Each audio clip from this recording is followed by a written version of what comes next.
What should I look for when hiring a roofing contractor? Well, the best advice that we can give is do your homework. There are a lot of fly-by nights out there, and knowing a little backstory can help you pick the right roofing contractor. Make sure you check Google reviews, Better Business Bureau, social media platforms, and also their website. Most importantly, ask for references. Chances are, if you can find somebody that had a good experience, you will also have a good experience. My roof deck already has boards, so is plywood sheeting necessary? The short answer is yes.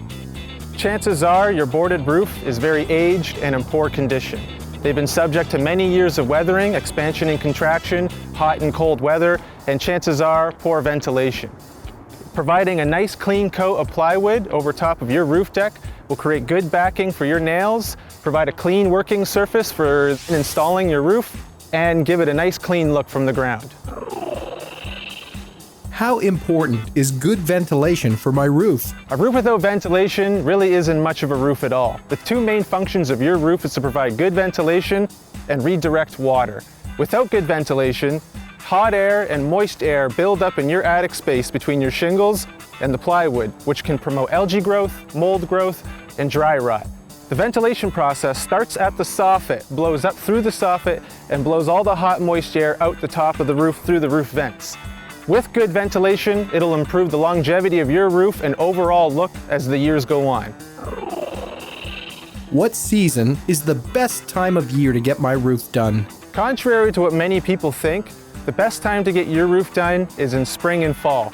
Even though we work all 4 seasons, spring and fall provides the best combination of mild weather and less intense weather, meaning rain and snow. In the summer, the shingles can get too hot, they're hard to work with, they smear when they're stepped on, and shingles can blow through. In the winter, halfway through your roofing process, you can get caught in a snowstorm or a rainstorm, which could hurt the integrity of your roof. Best thing you can do is try to schedule your roof for fall or springtime. What are the benefits of converting from cedar to asphalt shingles? Firstly, it'll completely transform the look of your home. Secondly, shingles are easier to maintain. They're safe to walk on when wet if you want to sweep your roof, clean your gutters, or blow off any debris. Thirdly, some shingle varieties come with fire resistance, so they're better than cedar shakes in that regard. And lastly, critter proofing.